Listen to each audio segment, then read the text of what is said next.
Hello, everyone. Welcome back to the Ave Maria Press Professional Development Webinar Series.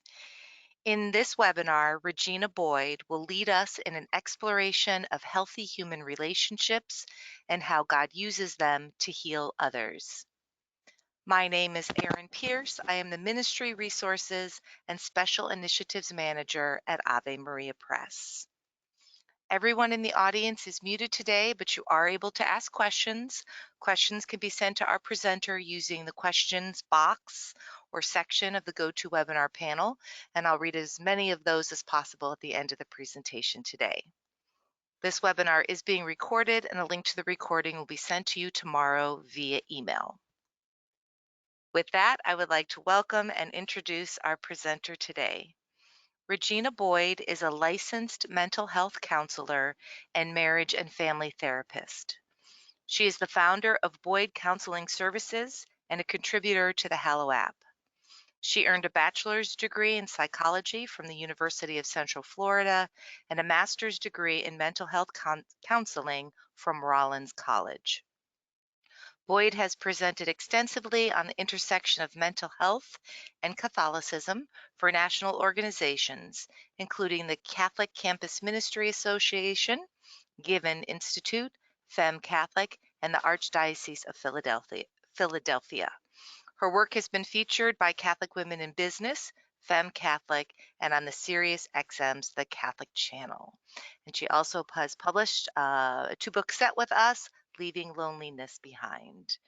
Regina, thank you so much for being with us today. Thank you for having me. I'm excited. Absolutely. I'm going to go ahead and make you presenter. Okay. So let's see. Still waiting for it to come up. There we go. All right. Okay. I will let you take it from here then.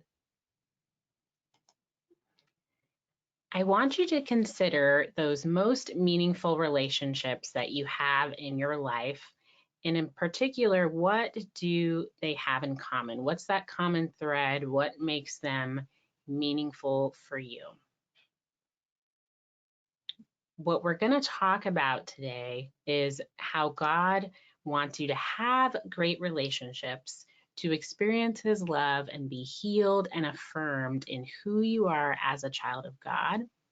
And when we live in communion and experience relationships via our own self-gift to others, like we do in our ministries every day, we're more fully alive because we're living as God intended. And so you are called to be brave enough to have these types of relationships. You're invited into these relationships and you are designed for these relationships. But the problem is that we don't often see relationships in this way, as a way of living our best life, experiencing God, and being healed even in those relationships. I think as DREs, as teachers, and as catechists, your life really is rich and full of all kinds of relationships. Think of the other colleagues that you interact with, the parents, especially any children if you work with youth. Their relationships are meant to be an experience of God's love. And yet, you know that is not always and hasn't always been the case for everyone that you work with. And so all of us, we've had those moments where we've been hurt, and that really makes relationships pretty hard. But I believe that you can be an integral part to that healing process for someone. And in doing so, experience the relationships that God wants you to experience. And so what we're going to talk about is how to supercharge your relationships. When you're able to do this, they're going to be more satisfying than you ever dreamed. The people you're ministering to are going to get a lot of fruitfulness from that relationship and really help you to kind of be that minister, that catechical leader that everyone wants to go to that and really feels like you are a valued person in their life. And I think everything we talk about today can be applied to your personal life as well. So I'll be interchanging through those examples. let's reflect on the woman at the well. We're going to read a little bit from her passage here. I won't read all of it, but I think this is a good example of what happens in relationships and that we can apply to our work and our ministry today. So I'll read from the Gospel of John. A Samaritan woman came to draw water, and Jesus said to her, "Give me a drink." The Samaritan woman said to him, "How is it that you, a Jew, ask a drink of me, a woman of Samaria?" Jesus answered her, "If you knew the gift of God and who it is that is saying to you, 'Give me a drink,' you would have asked him, and he would have given you living water." The woman said, "Sir, you have no bucket, and the well is deep. Where do you get that living water?" Jesus said to her, "Everyone who drinks of this water will be thirsty, but those who drink of the water I will give them will never be thirsty. The water that I will give will become in them a spring of water gushing to eternal life." The woman said, "Sir, give me this water so that I may never be thirsty or have to keep coming here to draw water." Jesus said to her, "Go, call your husband and come back." The woman answered him, "I have no husband." Jesus said to her, "You are right in saying, 'I have no husband,' for you have had 5 husbands, and the one you have now is not your husband. What you have said is true." The woman said, "Sir, I see that you are a prophet. Our ancestors worshipped on this mountain, but you say that the place where people must worship is in Jerusalem." The woman said to him, "I know the Messiah is coming, and when he comes, he will proclaim all things to us." Jesus said to her, "I am he, the one who is speaking with you." When the woman left her water jar and went back to the city, she said to the people, "Come and see a man who told me everything I have done. He cannot be the Messiah, can he?" They left the city and were on their way to him.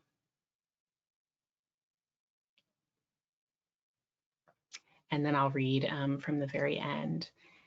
Many Samaritans from that city believed in him because of the woman's testimony. "He told me everything I have ever done." So when the Samaritans came to him, they asked him to stay with them, and he stayed there for 2 days.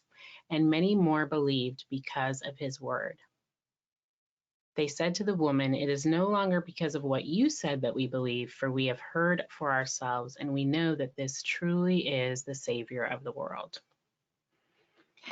And so I want you to think about that woman of Samaria at the well. How were her relationships in the community?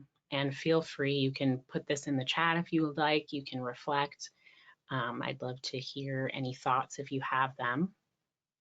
But how were her relationships in the community at the time? How well do you think she could trust others?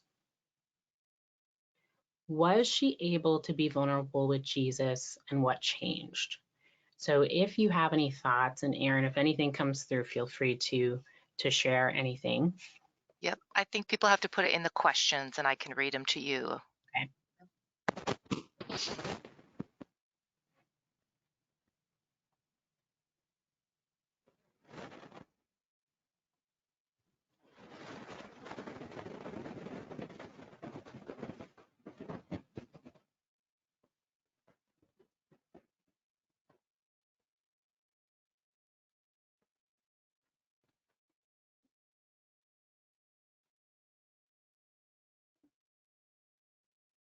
All right, it looks like we might be getting some reflections. Yes. Okay, so one thing that really strikes me about this story is what happened and what unfolded, and particularly with her relationships, right? So this was somebody, as you know, who was ostracized, who had to go in the middle of the day to collect water. She didn't have a lot of trust and rapport with the people in the community. She had to be ostracized, and in which case, how well could she even trust other people, right? A lot of people clearly didn't trust her and didn't want to be associated with her in any way, shape, or form. And I think because of that, she probably didn't really have a lot of trust in others as well. So a very disconnected, isolated sort of experience. And yet she has this encounter with Jesus and is very open with him about, our father Jacob gave us this well, and can you show me where this water is? She's being very open and communicative with him, which I find very surprising given her situation. It would be very normal for her, I feel like, to ignore him, because it's easy to assume that who wants to pay attention, but you can see that desire for connection in her to respond to his questions. And We so, do have a few go responses ahead. if you want me to Sure. read. Yeah. Um, she was not accepted in her community because of her life choices, but her trust in Jesus allowed her to be open, and that changed everything. Beautiful. I love it. Yes, I think there's something particular about Jesus himself that draws someone in. And when we take that leap of faith and trust, so much can change in our life and in our relationships. Absolutely. One more comment. I imagine she sensed something different about Jesus, and she was able to be vulnerable with him because she could see his love and compassion for her. I want to zero in on those words you used, the love and compassion, because it it's very different than any of the interactions she was probably used to having in Samaria, right? That she was connecting on a deeper level with him in a way that she wasn't with other people. And that helped her to take that armor down and really be receptive to his message and to what he had to say. The other thing that I think is incredible about this story is that all the Samaritans listened to her. So because she was open and receptive, she trusted Jesus. She went into the town and said, "Come listen to this guy who told me everything I've done." Why did they believe her? Why didn't they just say, "Oh, who cares about you? I don't trust you. You're that lady with 5 husbands. We're not talking to you." But they actually went to go check things out. And it was because she was willing to be vulnerable, to expose herself to potential ridicule and shame by the town, that helped bring other people to Jesus as well. So she took a huge risk in that moment, and it changed that town forever, essentially. And so I think, um, there's a struggle here, right? Because we are made in God's image. He's always giving himself in love. We were made for that. He exists in relationship in the Trinity. And so when we participate in that self giving love and, um, giving that life and happiness from within, we know what it's like to be like him and to love as he loves. But the problem is, this isn't always our experience, right? Even though our relationships and connections with others are supposed to be life giving, they usually fall short. And I think the woman at the well is a great example of times when we've been hurt. But the good news, just like in her story, is that Jesus came to restore our ability to live in that right relationship with God and with our neighbor. And I think you, as catechists and leaders and teachers, are in that, the crux of that, pathways crossing, in that you are the joining of God and neighbor, helping people really see how important it is to not only be a neighbor, but to introduce and share that message of God's love with others. And so the good news is, there's always an opportunity to experience Jesus when we have those encounters with others. I'll tell you a little bit about me. As you know, I'm a therapist, I'm married, I'm a mom. And one of the things, one of the stories I like to share, from when my husband and I were first dating, is, we kind of went through this back and forth. So we dated for several months, and then he shared that he felt like he needed to discern the priesthood. So we broke up for a time. He went to the seminary. He did these discernment trips, and roughly about 6 months later, he calls me and he says, "Hey, let's meet up. Let's go out to dinner." I said, "Great." And while we were at that dinner, he said, "Guess what? I prayed, I discerned, and I realized that I'm not called to the priesthood. So isn't that wonderful? That means we can get back together now." And that was not good news to me at the time. I was very frustrated. And my response was, "Well, I've just kind of spent the last 6 months getting over you. It's not that easy."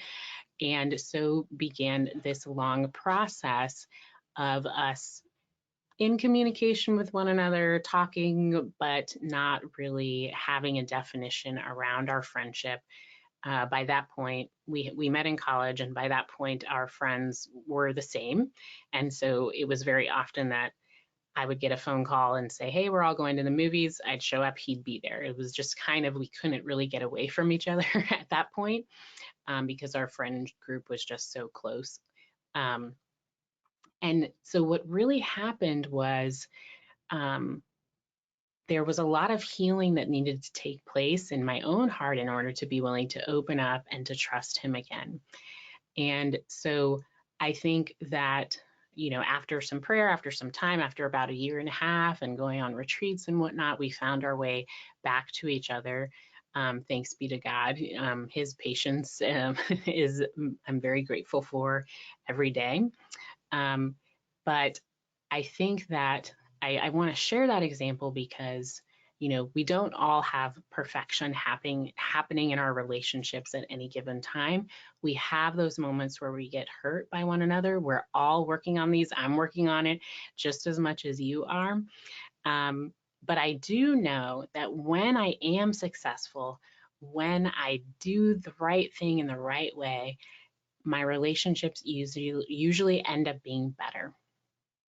And so I'm of the belief that God heals us through our relationships, because when I took that step of faith and decided to get back in a relationship with my now husband, so much healing in my heart took place after that decision.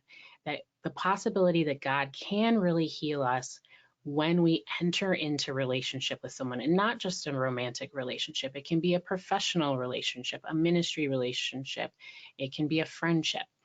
And that is really where we encounter the Lord, is through one another, despite the hurts and the pains that we experience. And so, what are sort of the keys, right? When you have a healthy relationship, we want to look at that first. You can think about all of the concepts that we so often hear and know about, right? In general, a healthy relationship with someone is somebody who respects your boundaries. They desire your good. They reciprocate those expressions of friendship. They're honest with you. They're generally, not deceiving you in some significant way. They're open. They're vulnerable. And so we want to pay attention to how can we more authentically connect in our work and in our ministries with those we're working with, obviously in a professional way. How do we navigate conflict? And when someone expresses dissatisfaction or pain or hurt, how do we deal with that? How can we, again, be vulnerable in a way that is appropriate, but also helps further the relationship along? And how do we become an encounter of healing and provide that source of healing in our relationships? And then, of course, I think the pinnacle of this is self-gift, of how we are able to be self-donative of not only our time, but ourselves. And that's really of the essence of how we know sort of all the magic happens and helps make a relationship really solid. So we're going to break these 5 things down now. Authentic connection. Think about it this way. Ever experienced growing apart from someone? Really authentic connection is something that you cultivate. It can't be every relationship. We have acquaintances and whatnot, but one of the reasons why people drift apart is that they're not working to cultivate and maintain that authentic connection. So you can kind of think about what relationships are like when you don't have the connection. We have these tiers to our relationships. We have strangers, acquaintances, friends, close friends, family members, spouses, whatever it is for you. And so but we do know that whatever those tiers of relationships, in order for to have that deep, authentic connection, they need to be life-giving in some way and fruitful for you in some way.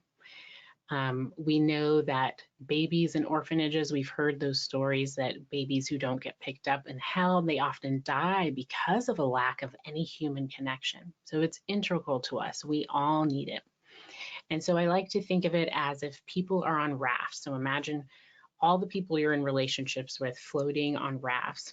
And sometimes you drift together and drift apart.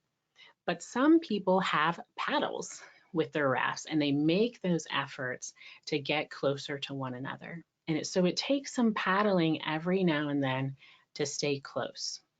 And so as you're thinking about your work, whether you're a teacher in a school, whether you're, again, a catechetical leader, what are those ways that you can be genuine and using those paddles to maintain those relationships and connection? Because that's a fine line between, I think sometimes we often paddle and we make efforts, but is there that genuine experience of love the way God intended, to be with somebody who receives us without judgment, or give someone else that we're ministering to the experience to receive us without judgment, gives us the opportunity to speak freely and experience the truth of who we really are. And I think many people can tell the difference between that, right? And so when we do that, that's where we have that solid foundation and bond for those healthy relationships. And let's think about conflict too. A lot of people are surprised when I talk about conflict, and I really think of it as a good thing. When you have at least two unique, unrepeatable creations, having a conversation, there's inevitably going to be two different viewpoints. There's going to be some disagreement at some point. And so in a healthy relationship, a healthy conflict context, we want to navigate conflict in a healthy way, right? So think about mining for gold. It's hard work, it's dangerous. You have no idea how much gold there is when you get there, but that's what conflict is all about. If you want to get to the gold of your relationships, you have to be willing to do the work. And so one of the ways we sort of do this, and I'm sure you've heard this somewhere along the way, lots of people have heard about I statements. And that's a great way to just sort of be really neutral when you're having those conversations, is focusing on your feelings, your experience, rather than your dissatisfaction with the other person, your criticism of how somebody approached things. And that really helps to lay the groundwork for there to be somebody to be more receptive to whatever it is. So if you have to give somebody some fraternal correction and maybe guide them away from some behaviors that are not helpful to them, if you want to help somebody with their study habits, focus on your own personal experience and be willing to share that to help them. Stay curious. Think about, what is it about this person's point of view, even though I'm really freaked out by it, I disagree with it, can't even begin to understand why they would even hold this position. Can I respect and honor their dignity enough to just be curious enough to hear them out and let them share, and let them have the ability to open themselves up to you, I think is really important. Now the I statements, I will say that nobody's perfect at this, not even me. So even though I use it frequently in therapy, my husband is often reminding me when we're home together that when we're having our own personal conflict and conversations, that reminds me about the use of I statements. So again, this is something that we are all needing to work on and work through together. Curiosity, right? Great for people, bad for cats. So we want to have that open disposition of heart when we're talking to people, to really receive them and learn more about who they are. Conflict is a beautiful opportunity to get to know someone better, to learn why they tick, what values are they holding that makes them take this position, what is it about it that's so important to them. And I think when we can be really curious, it goes such a long way.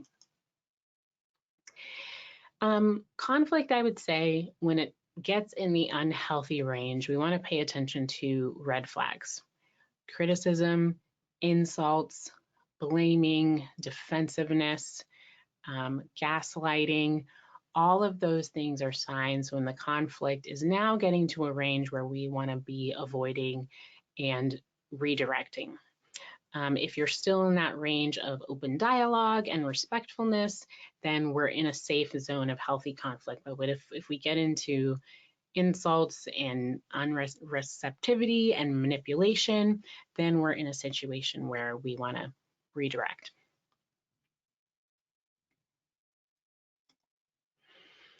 Vulnerability. There was a young man that I met who had a really hard time. He had lost both of his parents, and him and his brother received inheritance from them. And this was a huge help because they were just starting college. And so it was an opportunity to, a great gift for them, even though obviously they didn't want their parents to be gone. They were still able to continue with their plans heading into college together.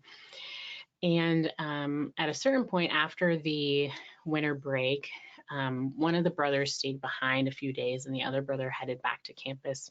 They were excelling. And this particular young man, I call him Mason, he just is so likable, life for the party. Everyone who meets him instantly is drawn to him, really intelligent, excelled academically. So he, went through that first semester of college with flying colors. So Mason went up ahead and his brother stayed behind. And after about the first week of classes, he started getting a little suspicious and saying, what's going on? Why isn't my brother here? Just needed to get some money from the bank one day, went to the ATM, and he realized there was no money left in their bank account. And what had happened was his brother had essentially cleared out the bank account and decided to move away and abandoned Mason and the rest of their extended family back home.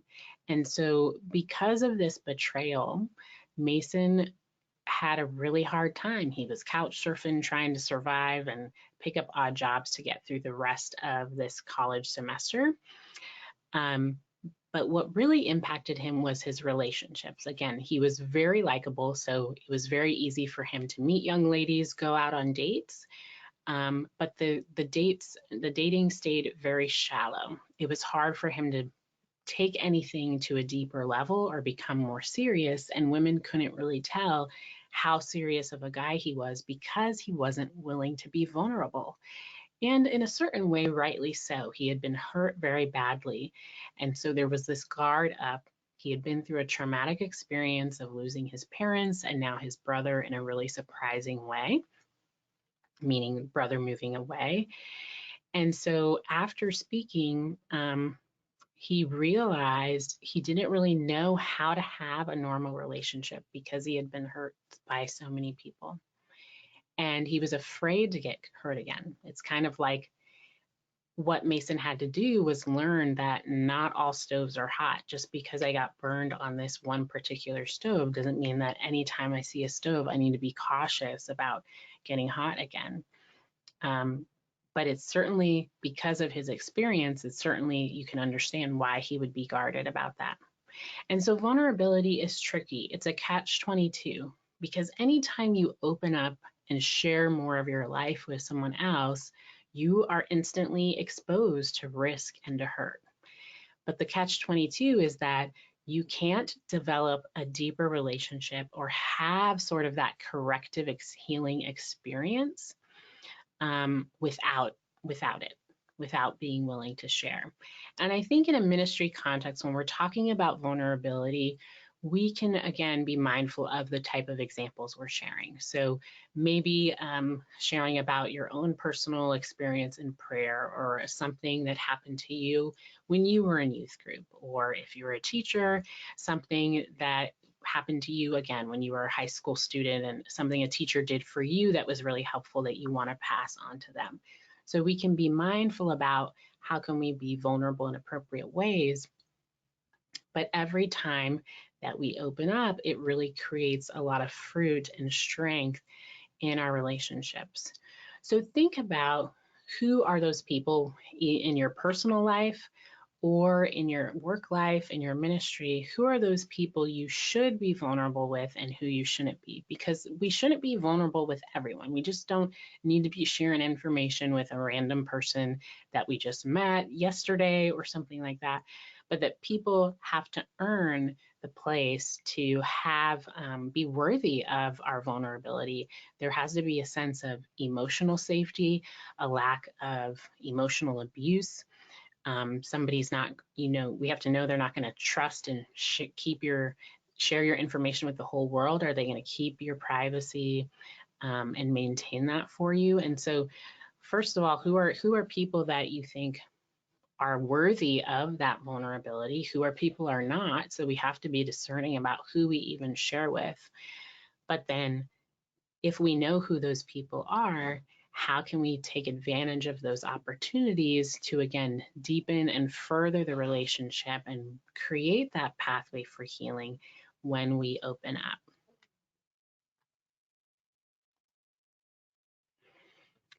Healing.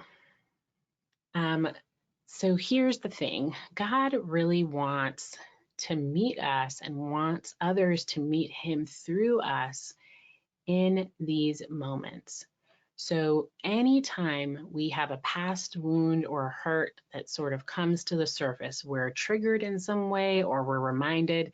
So, for example, if we were betrayed by a colleague in the church or something like that, it might be difficult for us to be in contact with that particular office or to go to that particular campus. We might have these feelings stirred up again within us.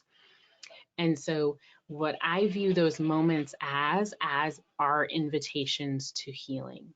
So when something rises up in us, we have an opportunity.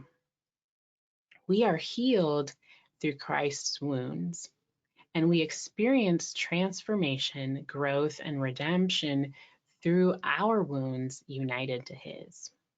And so we have to be willing to walk through the pain of conflict, stretching our vulnerability to get to the other side and experience resurrection and healing in our own life. And I think you, as catechetical leaders, are oftentimes the facilitators of those types of conversations, healing conversations. I like to think of it this way. Anytime you have physical pain, it's a sign, right, that something's not right in your body. You don't always have to do something about it, but it's there to let you know that something's off. And so when you're feeling that emotional pain, that's a sign that that's an opportunity for you for healing. And so when somebody comes to you who you're ministering to and you can tell something's off, giving them that opportunity to share is greatly significant, because they can have a corrective experience with you despite whatever hurt they might have experienced from someone else.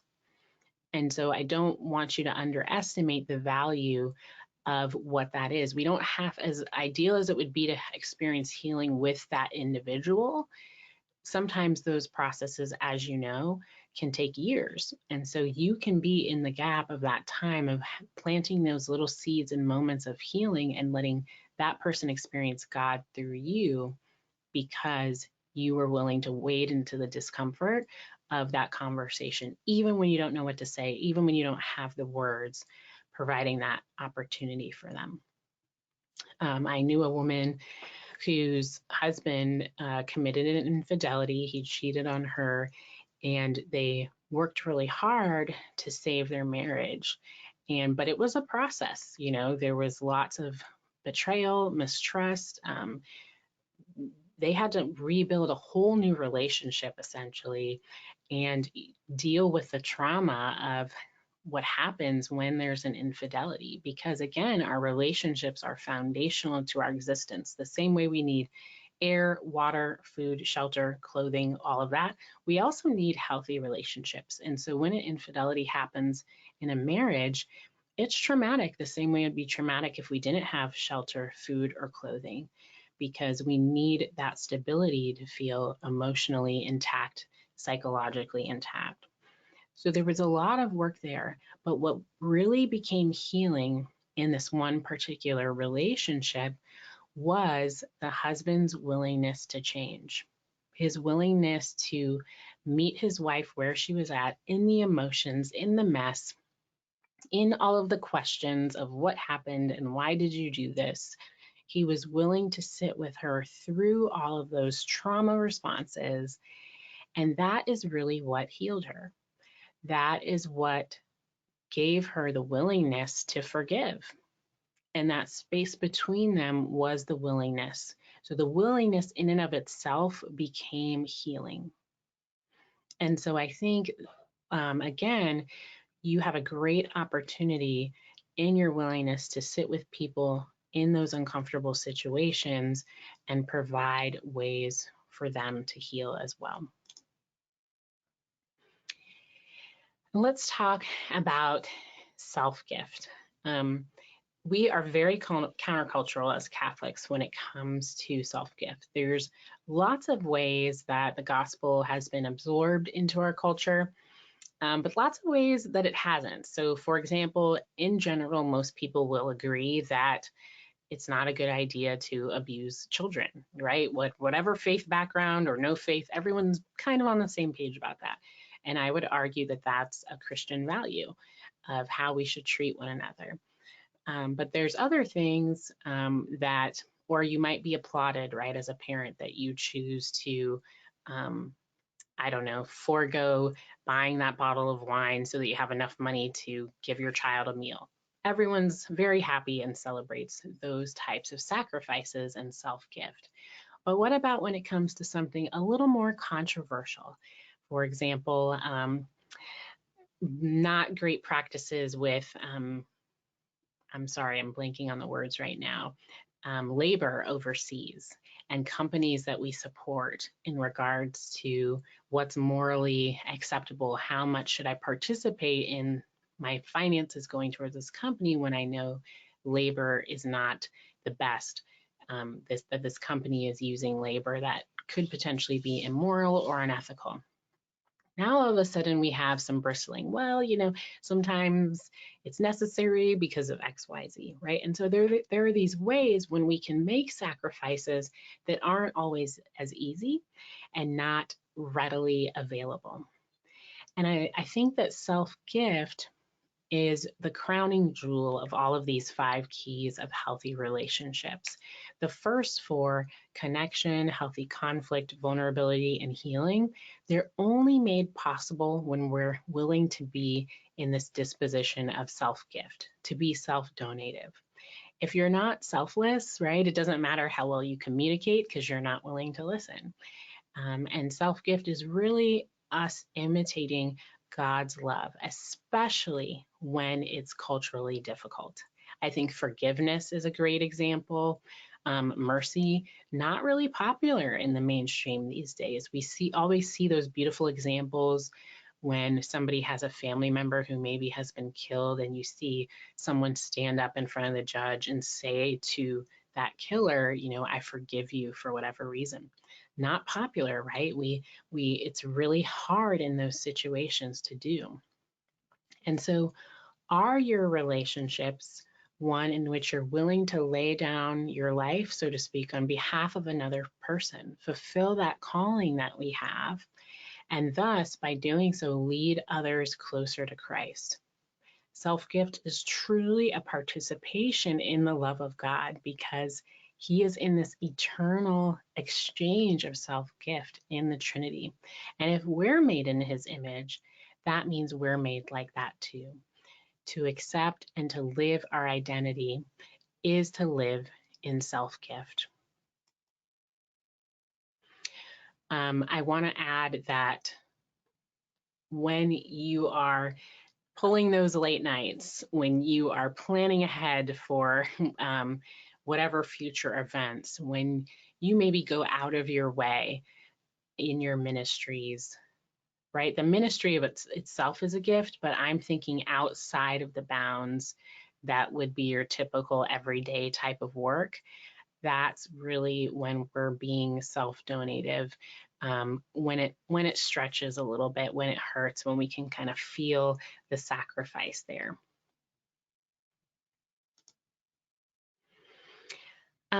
So let's talk about red flags again. How can we tell the difference between a healthy versus an unhealthy relationship or communication situation? I think the biggest thing is when it's non-reciprocal. So if you feel like it's one-sided, somebody's very controlling, manipulating, isolation we want to pay attention to, especially as catechetical leaders. Is there somebody who's disconnected and isolated? So maybe you're noticing yourself isolated. That's a sign that you need to be connected and closer to the people around you. But if there's someone in your ministry who seems disinterested, this could be a sign that they're really in need of a stronger relationship. And then in regards to, like we talked about before with conflict, right? The criticism, the insults, the blaming, the defensiveness. Defensiveness is tricky because when somebody expresses that criticism, we very often want to defend ourselves and explain why we did what we did. But again, being willing to lay down our lives and our pride in that moment and just receive whatever it is that that person has to share and to say.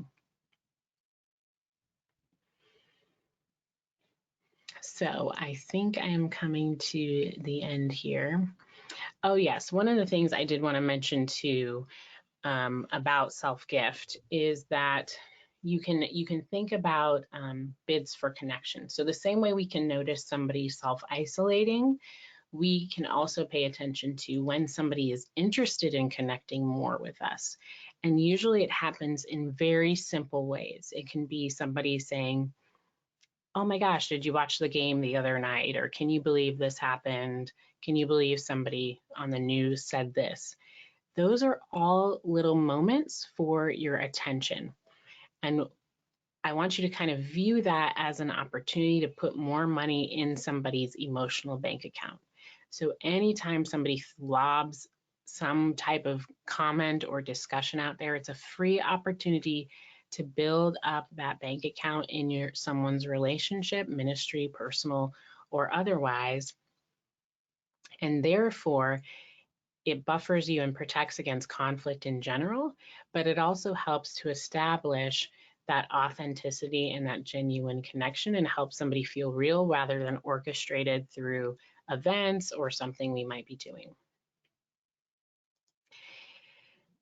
Okay, so what can you do? You can also look for green flags, right? So those people who are good to you, you are so often that person who is good to others in your ministries. And I want you to think about these 5 keys. Pick one and think about what maybe as we were going through this today, you were thinking about one area that you would like to see improved or enhanced in either your ministry or your personal life. I would love to hear from you if you have one that you're willing to share that you want to start working on. But just think about one thing you want to do to have better relationships. Again, whether in your friendships, your personal life, or ministry. What's one of these keys that you think you want to focus on and one thing that you want to do? I would love to hear that in the comments. And even if you just spent 1 week and said, okay, this week, all I'm going to do is focus on connection, or all I'm going to do is focus on vulnerability, and just look for opportunities to practice that, whether I'm on the phone with a friend, where I'm going to work on my conflict skills and I'm going to listen to somebody. And then after a week, if you feel like you need more time, add another week or switch to something else. So I will leave it there, but I'd love to hear if anyone has anything they're willing to share or something they want to try. All right. Is there, you're done now? We're ready for I'm done. I'm Q&A? done. Okay. All right. I just didn't want to make sure I didn't interrupt you.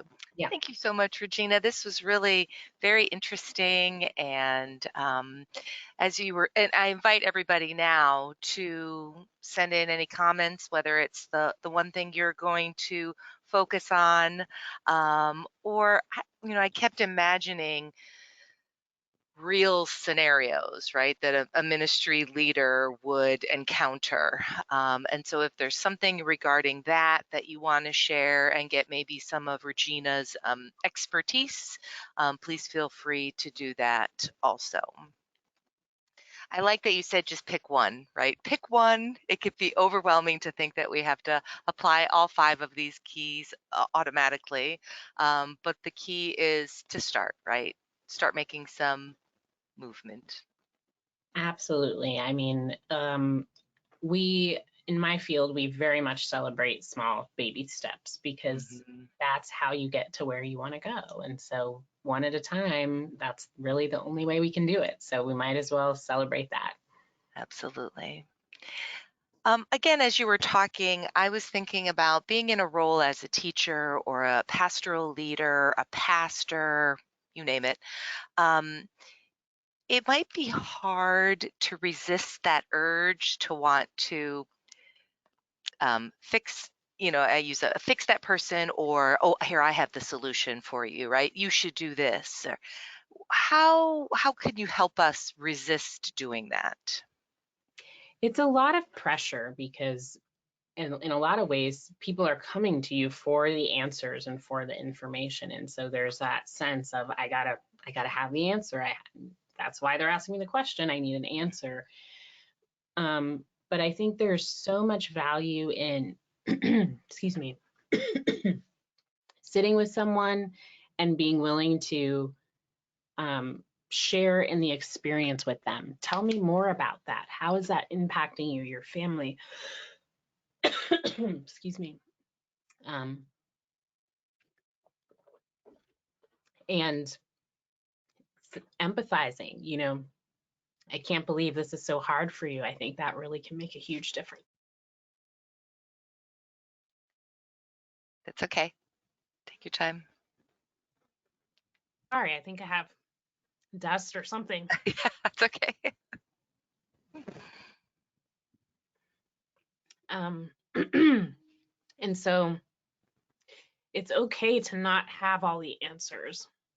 And I think we can resist the urge for that pressure in order to just be with somebody and journey alongside them. And I think that's what makes the difference in a relationship is and makes it more authentic, um, and help somebody feel accepted because we're willing to sit with them in that, not again in an appropriate way. We're not like crying with them and feeling so out of control based on whatever that situation is. Right. But just willing to come a little bit out of ourselves to show the humanity and that I really understand. hmm I love that. Um, again, as ministry leaders or as teachers, we want to read read what the church teaches on this or open up the catechism, right? But building that relationship first, that connection, that trust, and then eventually it can move into other conversations. I think we've all had those experiences where we have teachers we've loved growing up or priests that we've loved growing up. And that's why I asked that question in the beginning. What is it about those connections that they have in common? And we also know teachers that weren't our favorite teachers growing up. And there were reasons for that because we, even as children, we could tell the difference between someone who genuinely cared and who didn't. One of my favorite teachers was my middle school English teacher, and she ran a tight ship. She did not mess around. She had us in, shape. There was no goofing off in her class, but we knew that she loved us Mhm. unconditionally. She accepted us, and we loved her. We wanted to be good for her because we sensed that. And so I think it's a big difference between just lecturing, educating, giving the information, and genuinely feeling accepted by someone. Hmm. So you talked a little bit about dealing with unhealthy conflict. What if you find yourself in a situation in which someone is, using inappropriate language, demeaning you, insulting you, blaming you? What would be a step to take from there? I know it's kind of ambiguous, but if you could just give us some ideas. Yeah, I think, especially in a professional context in ministry, we need to be clear and draw those boundaries. I think one practical tool is always to try to remember to keep your voice volume as low as possible. So if somebody's really animated and upset, the lower we can be usually brings them down rather than us matching them. That's just going to escalate it more. So remembering to keep yourself calm, but also it's okay to say, I'm worried that this is going to get out of hand. Your concerns are very important to me. So let's find a time to discuss this, where we can get more fruit out of the conversation, because I want to make sure you're getting your questions answered in the right way. I want to make sure that I'm giving you the appropriate resources. I want to look into this concern more and get back to you. And so there's lots of ways we can end a conversation. You don't have to be the recipient of somebody's berating and Mhm. thinking, oh, okay, I'm helping healing and vulnerability. um, Maybe once every now and then, but you can cut that off and say, let's spend, I don't want this to go down a direction that's unhelpful, and I want to be as helpful to you as possible. So let's find a time to really let me look into this and get back to you, for Mhm. your own sake, because you don't need to withstand all of that mental, emotional abuse just because you're in a ministry role. Most definitely. Yes. Okay. Well, let me take back presenter here because I'd like to talk a little bit more about your books that go through these five keys in more detail. Do you want to tell us a little bit more about them? Sure, yeah. The book is really exciting. So we get into the details and specifics about how to enhance these five keys. And what I love about the workbook that goes along with it is you actually can take the time to practice implementing them into your life. So I share personal stories, I share stories of people that I've worked with, all as ways to give examples that are hopefully relatable, that you can apply to your own life. And then the workbook is great because then you can really see how I can apply this into my life and actually watch my progress day to day of what I'm doing, monitoring it in a real tangible way and seeing that grow in your own life. So Yeah, I love the stories, the real life examples that you give, that are so relatable, and then real details on how can we grow in that connection? How can we grow to be more vulnerable? Those sorts of things. Do you see this as something that could be used in a group setting? absolutely. I think you'll find that QR code in the back of the book where there's videos as well to intro each concept of connection, conflict, vulnerability, healing, and self-gift. And so I think in a group setting, the video would be great. Working through the workbook together, having discussions around those themes and those elements. I'd actually think that would be a really fun way to, you know, connect with other people. You're connecting with other people while talking about connection and relationships. So I think that could be a beautiful opportunity. Absolutely. And so many people are experiencing loneliness more so now in the last, few years since COVID. And so giving them this opportunity to grow from that, through that. Young people as well as adults, we could be surrounded by a lot of people, but we could still feel lonely. Yeah. Absolutely. And I think as ministers, that's really where your role can be invaluable, is being that gap and that person. You might be the only person somebody has a relationship with or a conversation with in their day. And um, I think the more that you can be aware of that, the better, because it really helps people feel a lot less disconnected and closer. Mhm. Yes, thank you for sharing that. As always, we like to offer you all a discount, so 25% off with code webinar 1024 for today's date. You can purchase the books individually or save a little bit by purchasing the two-book set. Regina, thank you again for being with us, for sharing with us. Good reminders of what we all need to do to develop more healthy relationships, to experiencing that healing that the Lord has given to us. So thank you so much. And thank you to everybody who has joined us today. November 7th is our next webinar, so we won't have one next Tuesday, but the following week with Mark Hart. And I'll send you more details and an email invitation in a week or so. So thank you, everybody, again. Thanks, Regina. Take care. Have a great evening. Bye-bye.